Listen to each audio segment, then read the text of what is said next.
ჩვენ დავბრუნდით ეთერში, შეგახსენებთ ჩვენი სტუმრები არიან ლადო ბოჟაძე, სამოქალაქო საზოგადოებისა და დემოკრატიის განვითარების ცენტრი, საბაბუაძე ლელო და გიორგი ახვლედიანი ერთიანი საქართველოს დემოკრატიული მოძრაობა. გადაცემის ამ წელში მინდა ვისაუბრო, ხელ პოლიტიკურად რამდენად შესაძლებელია ერთი შეთანხმების მიღწევა ხელისუფლებასთან. ხელისუფლება არც თავალკვაზე ამერიკაში ჩავიდა და იქიდან გამოეხმაურა ამ ეუთოს დასკვნას და თქვა, რომ ჩვენი შეთავაზება არის 150-ზე, ეს არის კომპრომისი, კომპრომისული ვარიანტი და ხელისუფლება ან ამას უნდა დათანხმდეს, ან დარჩება ის, რაც არის.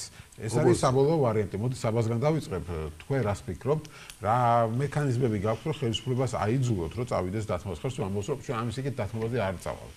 ეს არის ბოლო, რაც შემოგთავაზეთ. ისტორიული მეხსიერება არც ისე დიდი ხნის წინ ისინი ამბობდნენ, რომ საერთოდ ეს იყო საბოლოო გადაწყვეტილება და პროპორციულთან დაკავშირებით და საერთოდ საარჩევნო სისტემასთან დაკავშირებით არ გადაიხედებოდა გადაწყვეტილება და გვახსოვს ეს კედმაღლური ტონი, მაგრამ როგორც აღმოჩნდა შესაძლებელი ყოფილა და ამ შესაძლებლობას ქმნის საღი აზრი ერთი და ამ საღ აზრთან დაკავშირებით კონსოლიდირებული არის საზოგადოება, პოლიტიკური სპექტრი და ჩვენი საერთაშორისო პარტნიორები, რომელიც ამ ქვეყანაში ხედავენ რეგიონში ძალიან სერიოზულ დასაყრდენს და ასევე ხედავენ იმას, რომ დემოკრატია ამ ქვეყანაში არის რისკის ქვეშ და რისკის საფრთხე არსებობს იმისა, რომ დემოკრატიული პროცესები კიდევ უფრო სწრაფი ტემპით წავიდეს უკან, იმიტომ რომ ამას ხედავენ ამერიკაში ჩვენი საერთაშორისო პარტნიორები, ამას ხედავენ ბრიუსელში ჩვენი პარტნიორები ევროკავშირიდან, ამას ხედავს ყველა, ვისაც აქვს საღი აზრი, ამიტომაც ზეწოლა შიგნიდან და ზეწოლა გარედან კი ითვლიან ხოლმე თავებს, მაგრამ ძალიან სერიოზულ დისკომფორტს უქმნის ნებისმიერი დემონსტრაცია, იმიტომ რომ როგორც არაპროგნოზირებადი და დღეს ანტიმენეჯერი გამოვიდა და რაღაც 60 კაცი მართავს აქციას. როგორც ეს ვერ შეგვაშინებს და უკან ვერ დაგვახევინებსო ფაქტობრივად ეს თქვა. მათ რიტორიკაში ისეთი გაღიზიანება მაცები და შმაცებია. ხო, შნაცები და შმაცები მოიკითხონ საკუთარ რიგებში. თვითონ არის შმაციც, შმაცუნიაც და არ ვიცი, როგორ შეიძლება ამ ხელისუფლებისგან მოდიოდეს ეს რიტორიკა, რომ ვიღაც არის თურმე ნაციონალური მოძრაობა. ისინი დეფიბრილატორით და ხელოვნური სუნთქვით აცოცხლებენ ნაციონალური მოძრაობის რეიტინგს. ამიტომაც არ გვინდა ეს ამ რიტორიკაში შესვლა, ეს უკვე არ ახალია. უნდა გაგრძელდეს ზეწოლა, ჩვენ ვხედავთ, რომ ნებისმიერი ზეწოლა ეს აქციებს გულისხმობს. არა მხოლოდ აქციები, უნდა გაგრძელდეს მოთხოვნა და ეს კონსოლიდირებული პოზიცია არ უნდა შეიცვალოს და ხედავთ, რომ ძალიან დიდ დისკომფორტს უქმნით მათ ეს, ცდილობენ ყველანაირად შავი პიარით, აგრესიული რიტორიკით, პოლიციის დაპირისპირებით, ძალადობით, ყველანაირად ცდილობენ, რომ ეს ერთობა დაარღვიონ, ეს რეალურად არის ერთი რაღაცის გარშემო შექმნილი ერთობა.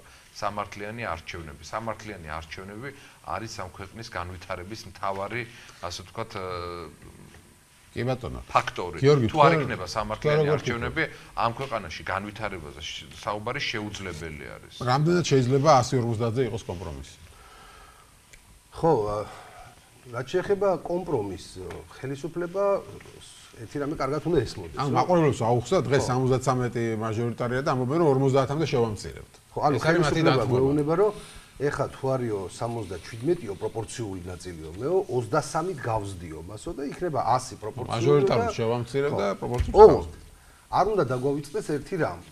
და იცი მე სხვათა შორის ძალიან მიკვირს, ოდესაც ხა ქართული ოცნება არ გიждდება დებატებში, ხო? არ მოდის და ვერანაირად ეხა ეთერში ამას ვერ დაუსვამ კითხვას, იმიტომ რომ არ არიან ფიზიკურად. მარტონი უნდა იყვნენ ჟურნალისტებთან წარმოდგენილები, ეხა დებატებს ყოველთვის გაურბიან მით უმეტეს საარჩევნო სისტემაზე. სხვათა შორის საარჩევნო სისტემაზე ყოველთვის გაურბოდა დებატებს ნაციონალური მოძრაობა თავის დროზე. დღეს გაურბიან ქართული ოცნების წარმომადგენლები, იმიტომ რომ ძალიან რთულია ამტკიცო შავზე თეთრი და პირით, ხო? კი ბატონო. ხო და ხელისუფლება, ხო და ჟურნალისტებმა მაინც დაუსვან ხოლმე კითხვა რა, გადაცემის წამყვანებმა, რომ როდესაც მამუკა მდინარაძე იტყვის მაგალითად, რომ იცით რა მეგობრებო, სასაულ კომპრომისზე მივდივართ, როდესაც 150-ზე ვთავაზობთ ოპოზიციას. და ეხა ბურთი მათ მოედანზეა.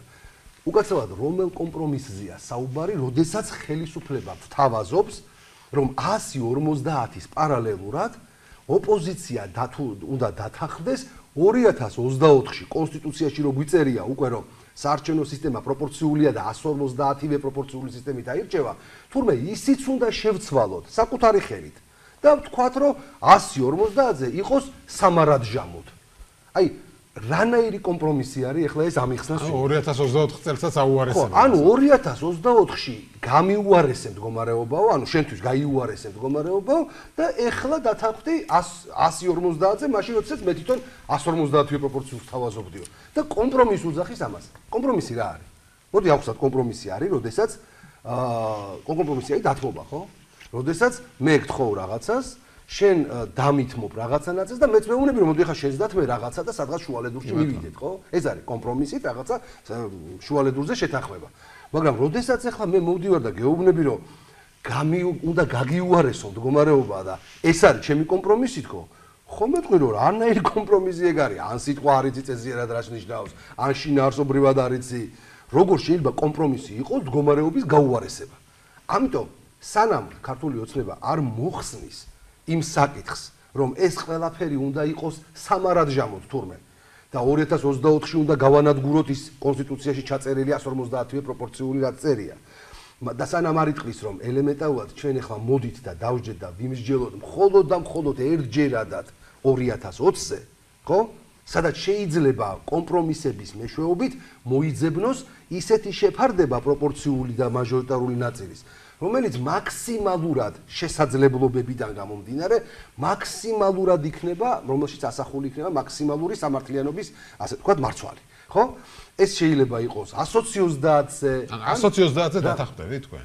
იცი 120-ზე ერთჯერადად ნამდვილად არის საკითხი. ანუ არა სამარაჯამოდ, არამედ მარტო 2020-ში. ის ნამდვილად შეიძლება გახდეს მსჯელობის საგანი, მაგრამ ანუ მე ისი თქმა მინდა რომ მსჯელობის საგანი ვერანაირი კონფიგურაცია ვერ გახდება.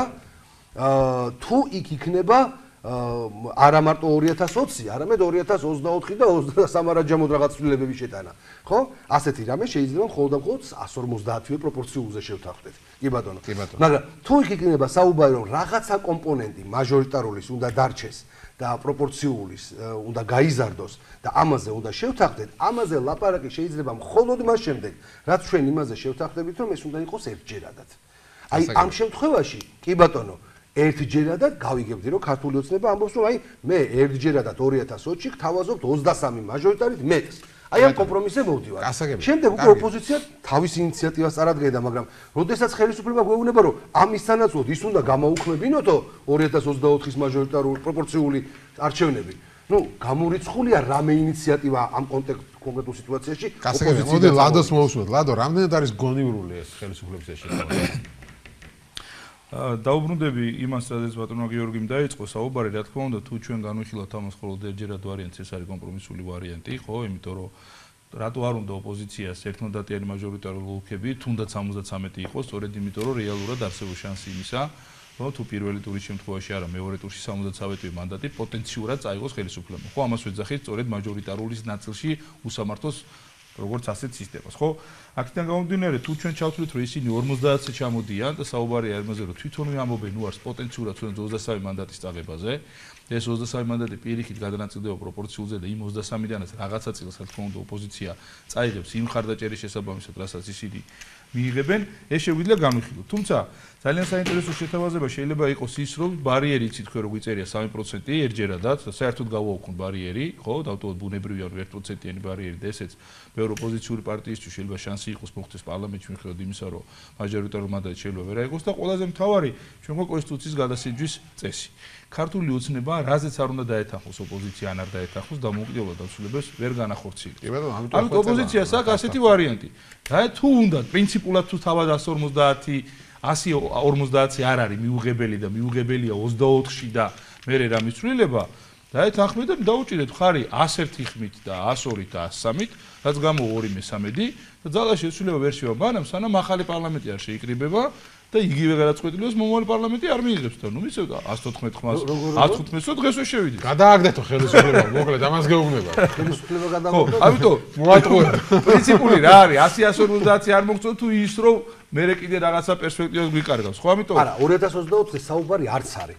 იმიტომ რომ ხო ხვდებით რომ არც ერთი ოპოზიციური დეპუტატი, არც ერთი პარლამენტში, არც ამ პარლამენტში, არც რომელიმე პარლამენტში საერთოდ, არც აქამდე არსებობდა, არც მომავალში არსებობს, არ დაუჭერს მხარს პროპორციული სისტემის გაუქმებას. 2024-ის საგანია, ხო არის რაღაცა ძირითადი და ზემოთ და ქვემოთ ეგრეთ წოდებული წითელი ხაზები. ხო, თქვენ წითელი ხაზები 24-ში არ მინდაო და ხელისუფლებისთვის დღეს არ მინდაო. 2028-ში რასაც შეიძლება დაიჭიროს მხარი ერთადერთი საკონსტიტუციო ცვლილებაზე. ეს არის ბარიერის ცვლილებას. თუმცა, იმიტომ რომ 2028-ში 5%-იან საბრუნელი. დღეს ევროპული საქართველოს პოლიციის საბჭოს შეკრება და მათი ლიდერების გაკეთებული განცხადებები ნიშნავს იმას, რომ მათ ყველაზე კარგად წაიკითხეს ეუთოს დასკვნა და რეკომენდაცია. თქვენს რომ ჩვენ ამ სისტემითაც მოგიგებთო და ამ სისტემითაც 70 და მანდატიდანო წაგართვენთო მეცო. ამიტომ ეს იმას ნიშნავს, რომ მე ვერ ვიტყვი, რომ მეხუთე რაუნდი უშედეგოდ შეიძლება დასრულდეს.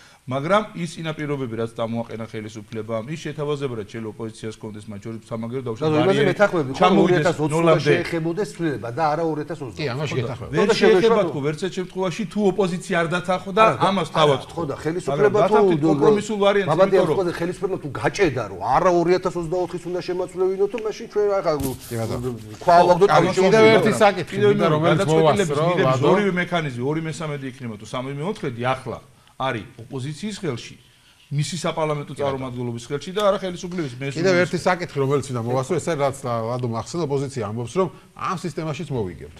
მაგრამ ერთი დათქმა აქვს, რომ მაჟორიტარულ ოლქებში ყველამ ერთ კანდიდატზე უნდა შევთანხმდეთ. რამდენად შესაძლებელია ეს? რამდენად ხართ მზად ამისთვის? თქვენგან დავიწყე. ამაზე თანხმობა ჯერჯერობით, რაც გამარჯვებას რაც შეეხება აქაც ისტორიულ გამოცდილებას მოვიშველიებ და ვიტყვი რომ წარმავალ ხელისუფლებას ვერანაირი სისტემა ვერ უშველის და ვერანაირი კობახიძემ 60%-ს ავიღო. ვერანაირი ხრიკები ვერ უშველის. კობახიძე ეტყობს იქო-პროექტის კვლევებს კითხულობს და ურჩევ რომ ასე გააგრძელოს. კარგად დაამთავრებს აუცილებლად. რაც შეეხება რეალობას არის ის რომ ეს ხელისუფლება ვერანაირი სისტემით უკვე გამარჯვებას ვერ მოიპოვებს. ამას აჩვენებს ყველანაირი. მაშინ რაღაცა და ამას აჩვენებს. რაღაც ჩვენ დავთ იმას. ელაპარაკებით ამ ჩვენ საუბარი არის იმაზე, რომ ისინი ისინი ცდილობენ მიიტაცონ ის წარმომადგენლობა საკანონმდებლო ხელისუფლებაში, რომელიც მათ რეალურად არ აქვს. ანუ ცდილობენ, რომ ძალაუფლების უზურპაცია გააკეთონ და რაღაცნაირად მოახერხონ, რომ ასე ვთქვათ, პულსი ესინჯებოდეს მათ პოლიტიკურად მომავალ პარლამენტში. აი ეს არის ის მცდელობა, რის გამოც აი ამხელა ძალისხმევა და ამხელა ის გასწიეს და ამხელა კრიზისის შექმნეს. ამიტომაც ამაზე ვთანხმდებით, რომ სისტემა მათ ვერ უშველის. ჩვენ ვცდილობთ, რომ სამართლიან გარემოში ჩატარდეს არჩევნები, იმიტომ რომ ჩვენ გვაქვს პრეტენზია, რომ ვთქვათ, რომ არ გვინდა ნაციონალური მოძრაობა, არ გვინდა ქართული ოცნება. ეს არის ჩვენი ხაზი, პირადად თუ მეკითხებით. ყველა ოლქში ერთი მაჟორიტარის წარდგენას მთელ ოპოზიციასთან დათანხმდებით?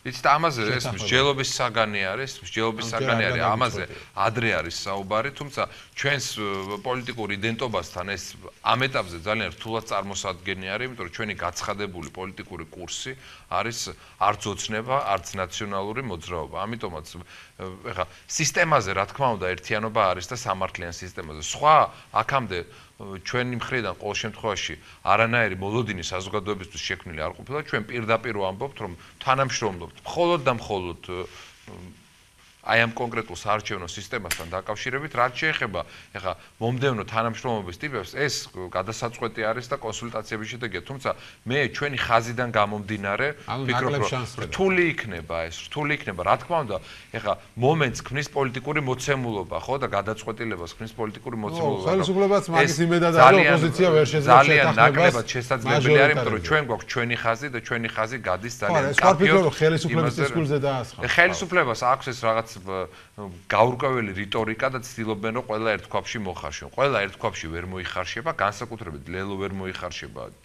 ამ ქვაბში, იმიტომ რომ ჩვენ გვაქვს ჩვენი უნიკალური ასე ვთქვათ პოზიციონირება და ეს პოზიციონირება ეხმიანება იმ საზოგადოებრივ განწყობას, რომელთაც 60% არის. ეს არის ის, რომ არც ერთს არ უნდა, არც ოცნება, არც ნაციონალური მოძრაობა და ჩვენ ვნახეთ აი ამ დესტრუქციული თამაში როგორი არის, ვნახეთ საპრეზიდენტო არჩევნების მაგალითზე, როდესაც ადამიანებს იძულებით ოპოზიციაშიც და აქეთ მეორე მხარესაც იძულებით მოუწიათ საარჩევნო ხუთთან მისვლა, ამიტომაც ეს აღარ განმეორდება დღევანდელ პოლიტიკურ მოცემულობაში და ლელო არის ამის საწინდარი. ჩვენ არ დაუშვებთ, რომ ადამიანებმა დღეს იძულებით გააკეთონ პოლიტიკური არჩევანი ცუცსა და უარეს შორის, იმიტომ რომ ცალსახა უკეთესი ალტერნატივა ამოზე არის ჩვენი პოლიტიკური ორგანიზაცია. ნინო ბურჯანაძის პარტია, თქვენი პარტია რას ფიქრობს? მზად ხართ ნაციონალურობასთან ერთად შეთანხმდეთ კანდიდატებზე მაჟორიტარულ ოლქებში?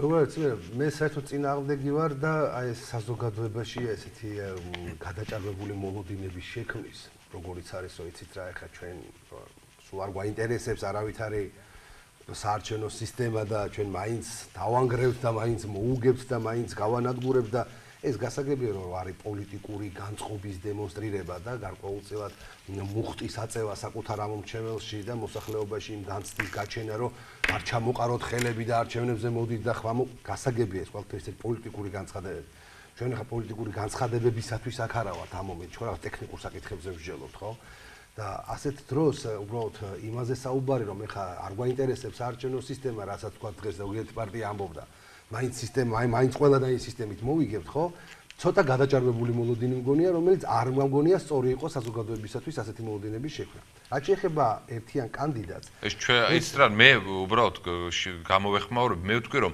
ოცნება დამარცხდება ყველა შემთხვევაში ამას აქვს ემპირიული ახსნა კვლევების თუ გჯერა და თუ გჯერა რაღაცა მყარი მეცნიერული ინსტრუმენტების ეს ყველა კვლევაში ჩანს და ეს გვაძლევს ზუსტად ამაზე აპელირების შესაძლებლობას წინ არის ესეთი მდგომარეობა მაგრამ ფაქტია რომ ასეთი საარჩევნო სისტემით რომელიც დღეს გვაქვს ჩვენ ოცნებას ვერ დავამარცხებთ. და ეს შეთანხმდებით თუ არა მაჟორიტარულ ოლქებზე? ეხლა მაგაზე გადავალ. იმიტომ რომ როდესაც არის 73 დეპუტატი, რომლის მოგებაც ოცნებას შეუძლია აი თქვა თორემ მაგაზე თუ გავერთიანდებით ამ ოლქებში. ნახე როგორ სიტუაცია. ვერ მოიგებს. შეხედე როგორ ვითარება 2000 თუ მაგალითებით თქვა მოსახლეობა უფრო გაიგებს. 2016 წელს ქართულმა ოცნებამ აიღო 48%. პროპორციულ ნაწილში. აი ამ 48%-ით მან მოიგო პირველ ტურში უმრავლესობა მაჟორიტარული დეპუტატებისა. აი ამ 48%-ით, იმიტომ რომ ნუ პრაქტიკულად 48%-ზე მეტი ვერავინ ვერ აიღო და ყველგან გავიდა ოცნება მეორე ტურში, ხო? ძალიან ბევრი აღარ მაქვს რაოდენობა. ბევრ ოლქში გავიდა მეორე ტურში და იგეთ ნაციონალური მოძრაობა იყო ზოგან სხვა პარტიები. მაგრამ საქმე იმაშია რომ მეორე ტურში ხო პრაქტიკულად ისეთივე მდგომარეობა იყო როგორცაც ახლა ჩვენ პირველში ვამბობთ რომ გავერთიანდებით და მაჟორიტარებს დავაყენებთ ხო მაგრამ იქ მეორე ტურში ყველგან ნაციონალური მოძრაობის კანდიდატი გადავიდა და თუ შეთანხმდებით ზოგან ნაციონალური მოძრაობის კანდიდატი იდგება ზოგან თქვენი ზოგან სხვისი და მეტი შანსი იზრდება ეგეთი საკითხია და აი არ არის ჯერჯერობით ჩამოყალიბებული თემა და რატო ეს არის დაახლოებით ისეთივე საკითხი. ნუ ჯერ იმას დავამთავრებ, რომ ამ პროპორციული 73 მაჟორიტარის და 77 პროპორციულის პირობებში რჩება ძალიან დიდი და მაგიტომ ვიკლავთ 20 წელზე მეტია თავს, თორე ისედაც რომ ადვილი დასამარცხებელი იყოს ხელისუფლება ამ სისტემით, კი არ იქნებოდა ამდენი სალაბარაკო.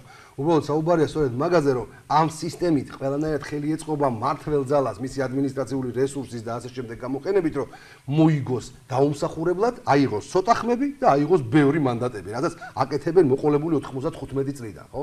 მოქალაქეთა კავშირმა ხალხო 1995 წელს ეს სისტემა რო დამკვიდრდა 26% სისტემა ზვიადის დროს ამ 90 არჩევნებს 90 არჩევნებზე დამკვიდრდა. ესეთი ფორმით შერეული სისტემა ხო მაგრამ ესეთი ფორმით ესეთი ზუსტად ეს ფორმა ეს სისტემა რომელიც ახლა გვაქვს 95-ში ჩატარდა და 26% აიღო მაშინ მოქალაქეთა კავშირმა 26% წარმოიდგინე და 26% საკონსტიტუციო უმრავლესობა მიიღო და მაშინ მე მახსოვს ხონებული ჟვანიას გაუგნებული სახე, როდესაც უბრალოდ უცებ აღმოჩნდა რომ აღმოჩნდა საკონსტიტუციო უმრავლესობის ერთ-ერთი მმართველი. ეხლა წარმოიდგინეთ გასაგებია, ანუ თქვენც არიცით ჯერ დათანხმდებით თუ არა? ეს არის ბოიკოტი. არიცით ეს არის აი ბოიკოტი ხო იცი როგორ არის? თუ ბოიკოტში ყველა მონაწილეობს, მაშინ ამას აზრი აქვს და ეს გამოვა.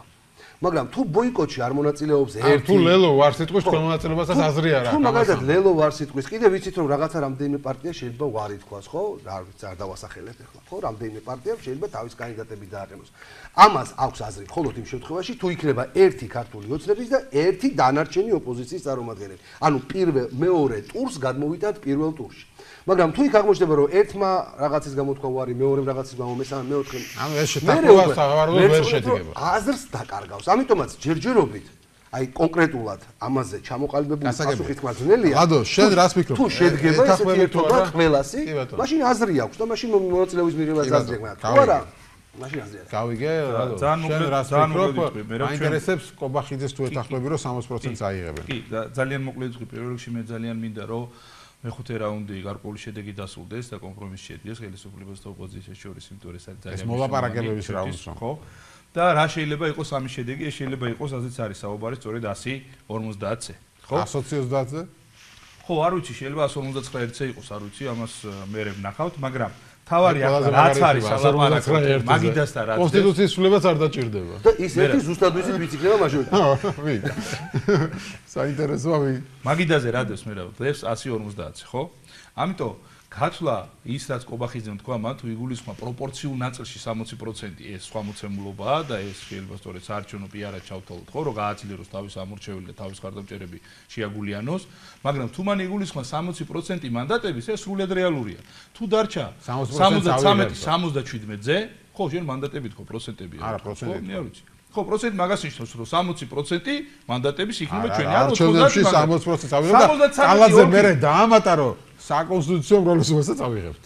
თუ ჭკვიად არ იქნები, ეს არ ვიცი. ეხლა ნახე, 73 მანდატი აიღო. კალაძეს უნდა გავახსენო. მაჟორიტარულად. 2016 წელს, როდესაც არაფერი მსგავსი სიტუაცია ქვეყანაში როგორიც ეხლა გვაქვს არ იყო, არავითარი ეგეთი პრობლემები და ეგეთი მძიმე ელექტორალური მდგომარეობა უცნებას არ ქონდა როგორიც ეხლა გვაქვს და მაშინაც კი 2016 წელს მოწმენდილცაზე 48%-ზე მეტი ვერ აიღეს. 48% და პროპორციულზე არ გელაპარაკება, სპეციალისტი გეუბნება რომ მე მინდა 50 მანდატი, ანუ 60%. მე ასე გავიგე რომ მან ახსენა პროპორციულზე. ამიტომ ვებ რაც აწყოს ნაციონალურ მოძრაობას, ამასაც შევეხები აუცილებლად, დიდი ხანია ამას ვამბობ და დარწმუნებით აგერ მეხუთე მორიგი რაუნდის რო დასრულდება, 73 ოლქს თუ მოიგებს 17 კაც ვერ გაიყვანს პროპორციული ნაწილი. არა 60% თქვა, 60%. თუ 140-ზე ჩამოვიდეთ, მაშინ 50 გარანტირებული ექნება ბჭყარებში მაჟორიტარული ოლქი და 40% ეხლა იმედია 60% კითხვის ნიშნავს არ დააყენე. მანდატების რაოდენობაზე ისაუბრობდა, რომ ხმებს ავიღებთო 60%-ს. 60 ადგილს ავიღებთო მაგ იგულისხმობს არა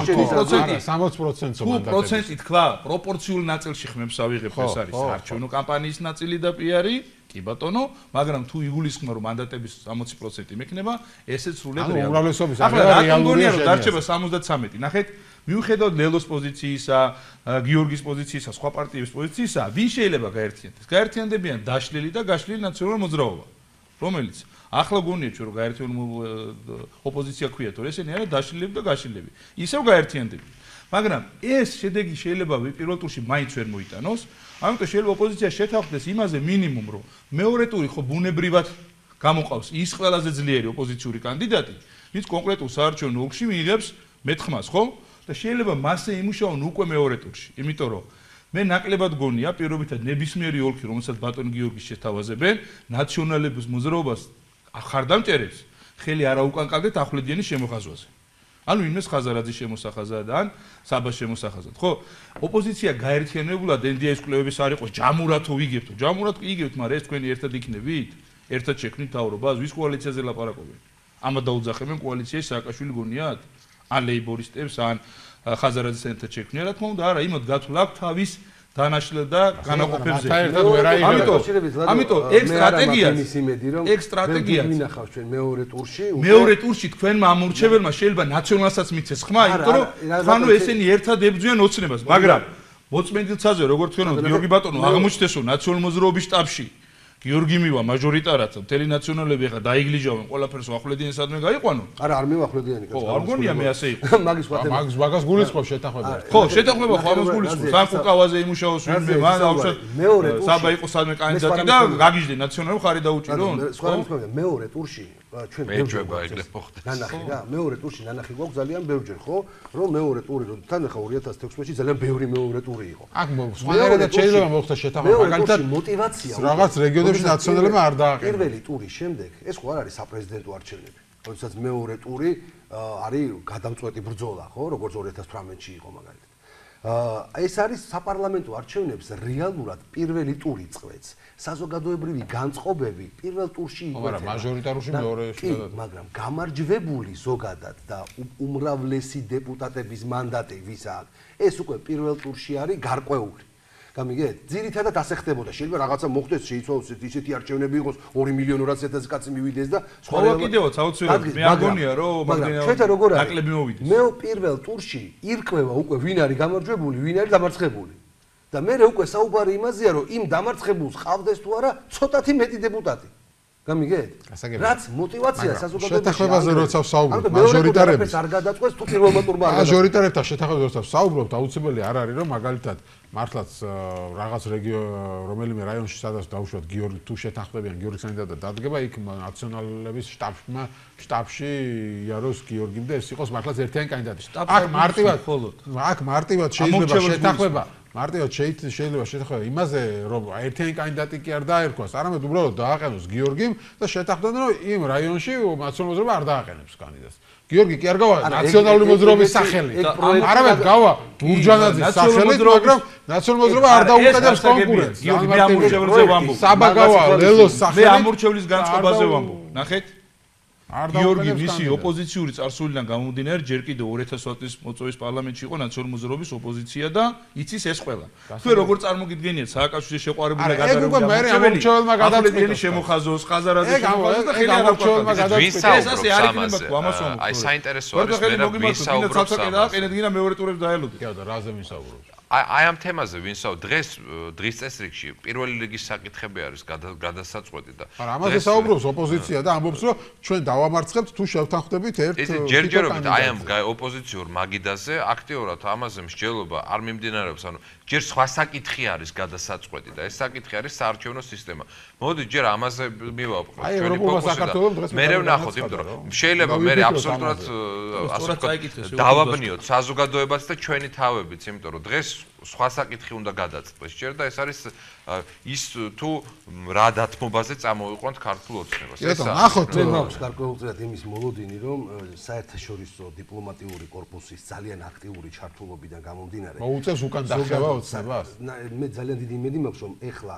შემდეგ რაუნდზე უკვე მარტო ის კი იმ აი მაგიდის ჩოგბურთის თამაში კი არ იქნება ბურთი შეს მოედანზე არა შეს მოედანზე არა ჩემს მოედანზეა და არა იმის მოედანზე და კინკლაობა და ბაგირის გადაწევა რომ მიდის აბა ეხლა შენ მოიტანე რამე თუ არა მოიტანე თუ მე მოვიტანე და არ მეთანხმები არამედ მე მგონი ეხლა უკვე დროა დადგეს საკითხი როდესაც სერიოზული კონსულტაციების შემდეგ უცხოელმა აი ვინც ორგანიზებას უკეთებს უცხოელი დიპლომატიური კორპუსის წარმომადგენლები ვინც ორგანიზებას და ფასილიტაციას უკეთებს აი ამ პროცესს მათ წარადგინონ უკვე კონკრეტული პროექტი რა თქმა უნდა პოლიტიკურ პარტიებთან წინასწარი კონსულტაციების შედეგად ახლა ესე უცებ მოწმენდელთაზე მეხივით ხო არ გაისვრიან მაგრამ ანუ წარმოადგინო კანონპროექტი შეიძლება ამაზე რომელზეც უკვე როგორი მომენტი იქნება იცი ეხლა ძალიან რთული მომენტია ერთი რამ როდესაც ახლა ოპოზიცია იტყვის რაღაცა მეესემი და სულ მარგალიტები რო დაყაროს მაგიდაზე და ხელისუფლებისათვის მისაღები იყოს არ იტყვის ის მაინც მისაღებია იმიტომ რომ არ გამოვიდეს რომ ხელისუფლებამ უკან დაიხია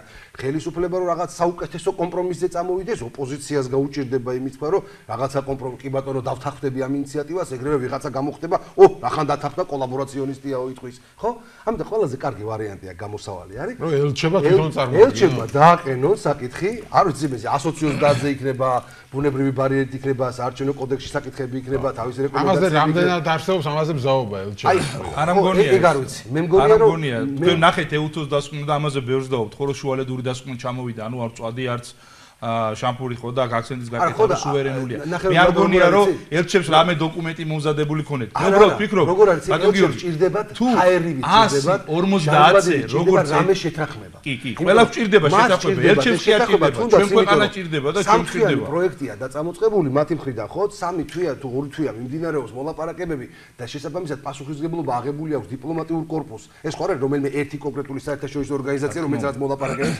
ეხმარება სასტუმროს ქირაობს ხო ანუ შესაბამისად ეს არის უკვე ძალიან დიდი პასუხისმგებლობა უცხოელების მხრიდან რომელთაც ანგარიშვალდებულება აქვს თავიანთ ქვეყნებთან იმ ქვეყნებიდან თან ამ საკითხთან დაკავშირებით ისე მე-1000 ხარისხოვანი კი არ არის ყოველდღე სენატი და კონგრესი განცხადებებს აკეთებს და ევროსაბჭო და ევროკომისია მაგრამ ეხა ელჩის დაწერილი კიდე სხვა თემა არის რა თქმა უნდა მე უბრალოდ რას ვფიქრობ გიორგი ელჩის კი არის ჩვენ ქვეყანა ჭირდება მასე მარტივად რატო ჩვენ უკვე ქვეყანა ელჩის ჭირდება დაწერილი თქვენ შორის ეს დაწერილი იქნება იმათთან თავის სათაო ოფისებთან შეთანხმებით და გაანალიზებით და კონსულტაციებით მაგრამ თავარია რომ ინიციატორი რაიმე შეთანხმება მე მგონია ბატონ გიორგი უნდა წამოვიდეს უცხოელებისგან აღარ გაუჭირდება ორივე მხარეს ამაზე დათანხმება კომპრომისი არა ელჩებს არამედ ჩვენ გვჭირდება ჩვენ ქვეყანას და ჩვენ ქვეყანას ადგილობრივ მშვიდობიან განვითარებას მე ვფიქრობ რომ თუ ოპოზიციისთვის პრინციპულად ეს როგორ მათი გადასაწყვეტია 150-ზე როგორც მანდატები დანამატების გარეშე გულისხმობ 24-ზეც ვილაპარაკოთ და 32-ზეც მისაღებია მაშინ 24-ზე უარის თქმა ქართული ოცნების ეს არც უკან დახევა იქნება და არც არაფერი.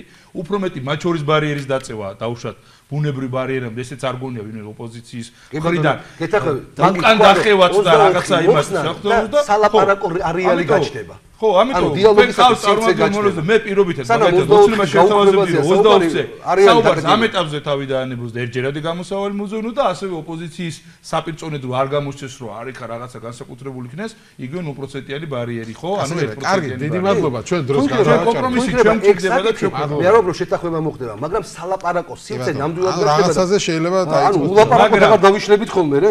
მაგრამ ვიცი რა ნაციონალური მოძრაობის პირდაპირ და მათი პოლიტიკური ძალის პრაგმატულად სწორი ინტერესი ჩვენ ჩავატარებთ ამარჩევნეს 77-73-ზე. აგერ ახლა თუ ხელისუფლება სწორად იმოქმედებს, ყველა -1-ის მდგომარეობა, რომელშიც ახლა ხელისუფლება არის, აი ის აღმოჩნდება ნაციონალურ. რაც იყო მანამდე. ხო, რაც იყო მანამდე. 14 ნოემბრამდე. თუ სწორად იმოქმედებს ხელისუფლება და რეალურ კომპრომისზე გადმოდგავს ნაბიჯს, ხო? მაშინ ყველა -1 ნაციონალური მოძრაობისთვის იქნება და არა ისე როგორც დღეს არის ქართული ოცნებისათვის. გასაგებია, მადლობა გიორგი ახვლედიანი, ერთიანი საქართველოს დემოკრატიული მოძრაობა, საბაბუაძე ლელო, ლადო ბოჟაძე, სამოქალაქო საზოგადოებისა და დემოკრატიის განვითარების ცენტრი. ასეთი იყო ჩვენი დღევანდელი გადაცემა, მე გემშვიდობებით, ხვალამდე.